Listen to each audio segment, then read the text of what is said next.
Welcome everyone to the WrestleVerse, and we're talking about the House of Black, the big storyline that seems to be now raging throughout the wrestling universe of the Pro Wrestling Shared Universe saga of the Reign of Pro Wrestling, and this time with the House of Black now looking to expand its scope, open both AEW and around the rest of WrestleVerse.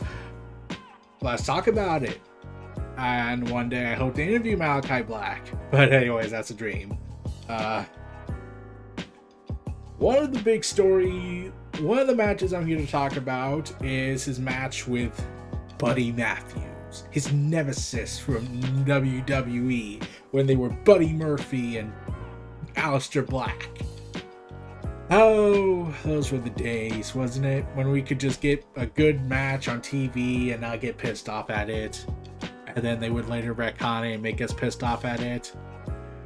That was the days. Oh wait, it was 12 months ago.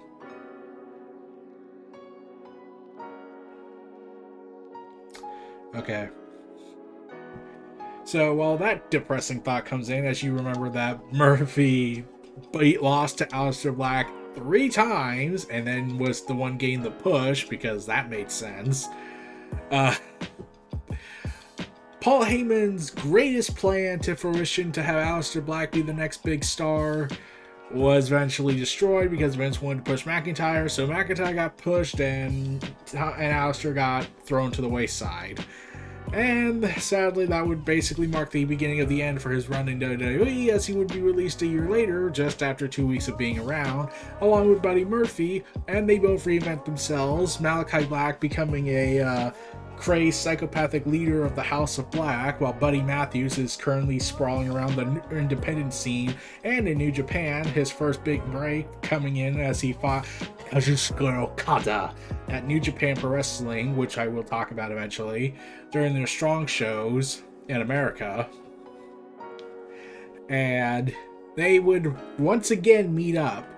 And it's been my prediction. Okay, so the vignettes that Malakai Black posted, which had him being in an asylum, and then they indicated that Buddy Murphy was part of the group in his video packages where he was coming out of a prison, I keep thinking, yeah, they're connected. Like, they always allude to it. They even had the same doctors involved of the vignettes, so it did look like they were building something with that. So to see them finally cross paths again and renew their rivalry, yeah, that was a big deal.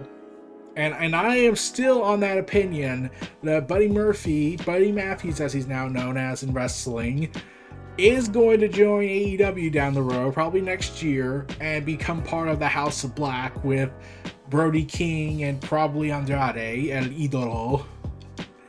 But for now, they are renewing their rivalry in the independent scene, such as WrestleCade, Super Show Revenge, and House of Glory. And probably more down the road. But for now, let's talk about their WrestleCade match. This was their first match together with each other since the WWE fired them all, because of course they did. Even John Laurinaitis was like,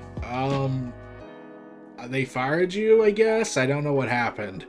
So that kind of tells you even John Laurinaitis is like, but yeah, enough about that. So with Malakai Black now getting worse with his eye condition, because he gets stronger it seems, he confronts his former nemesis and they have a standout match together as the main event for WrestleCade Revenge. Fun match. They had their callbacks to their feuds on Raw and SmackDown.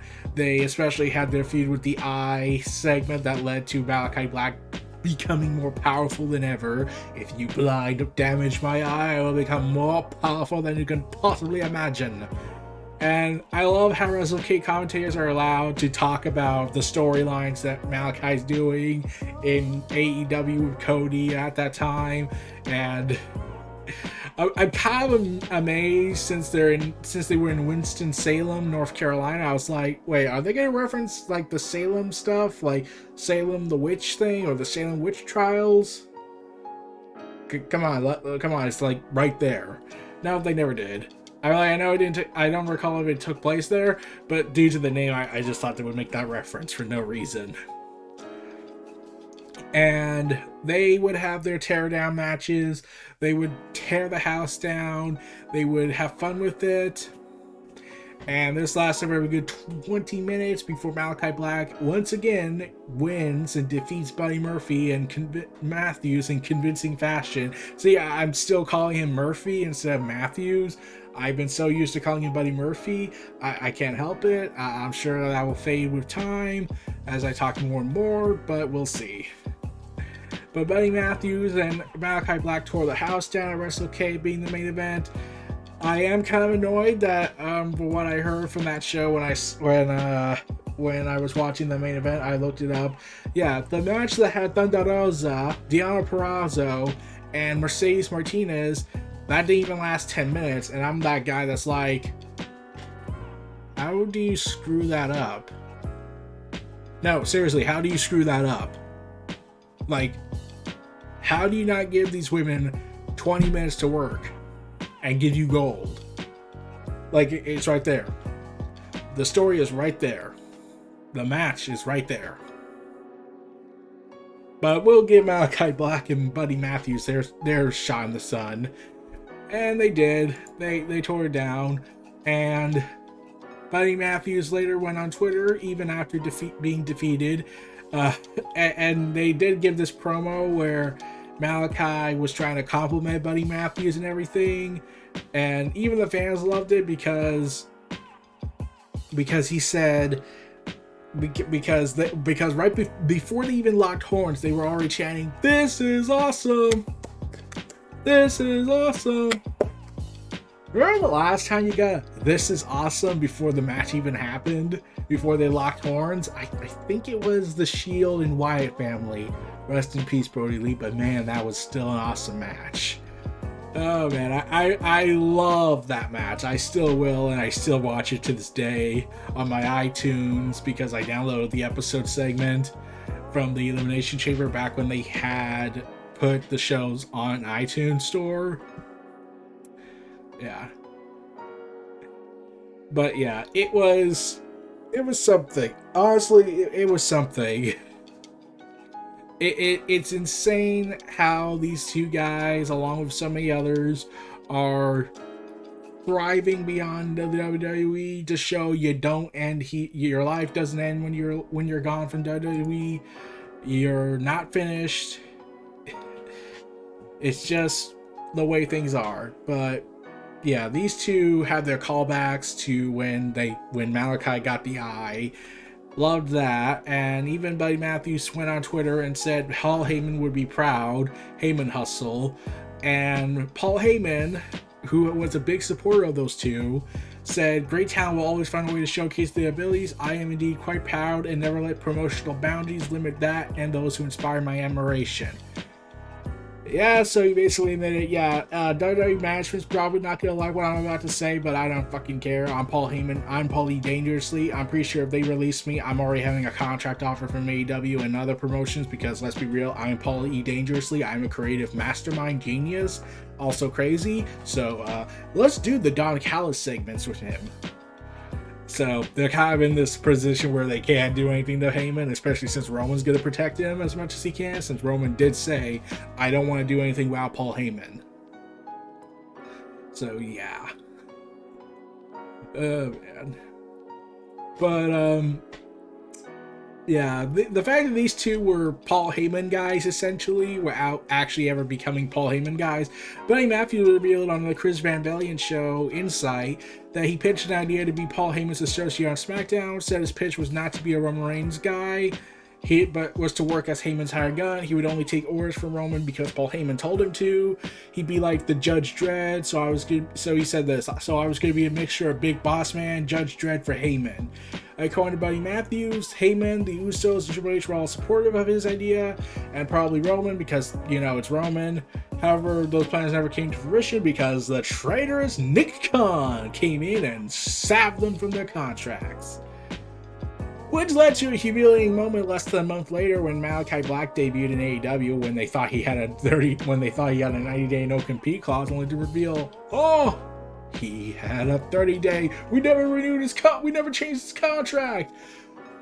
And they assumed Buddy Murphy had the contract on him. Like, are you the guy that we gave the 30-day no compete clause? No. Okay, dodge the bullet. Let's not look into it any further. I'm like, it's not like we have contract copies on our desks. Oh, we screwed up, didn't we? Yeah, that will still be like the biggest blunder they had, because I don't know how you could I don't know how you could have this guy on your main roster for several years and then never look at his contract thinking, wait, did we update it?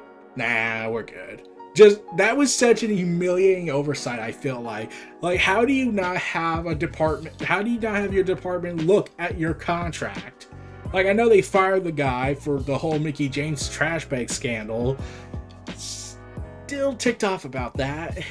But I'm like, you mean to tell me no one checked when he got called up 2 years prior? You never checked. Okay. I'm pretty sure you have problems, but that's a different matter. And yeah. Who knows what Malakai Black's gonna do? Like I said at the beginning, I'm still on the proponent that Buddy Matthews is gonna join up eventually with him.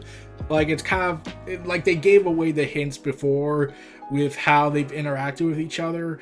And you also have to acknowledge they gave away the hints with the vignettes they both had. Like, Malakai had the same doctor with Buddy Murphy hanging out with him. And in the Buddy Matthews videos, he had that same doctor with him at the asylum, so at this prison. So it does make feeling sense. They were gonna cross paths, but I'm also on that proponent that they're gonna team up eventually. Like, it's gonna happen, and I will laugh and love it because it is fun. But that's the future. We're in the present, and that's speculative talk. So, Malakai Black, Buddy Matthews, you tore the house down at WrestleCade Revenge Super Show. This was Neo Reality Entertainment, the WrestleVerse, presenting Malakai Black versus Buddy Matthews at WrestleCade Super Show Revenge. Feel free to like, comment, subscribe, check out our content in the description below, share this channel around, and if you like, stay tuned for more, and subscribe, and check that bell, smash that, hit that notification bell, and whatnot. I don't know why they made it so complicated. But nonetheless, stay tuned for more, and I'll see y'all next time. Take care.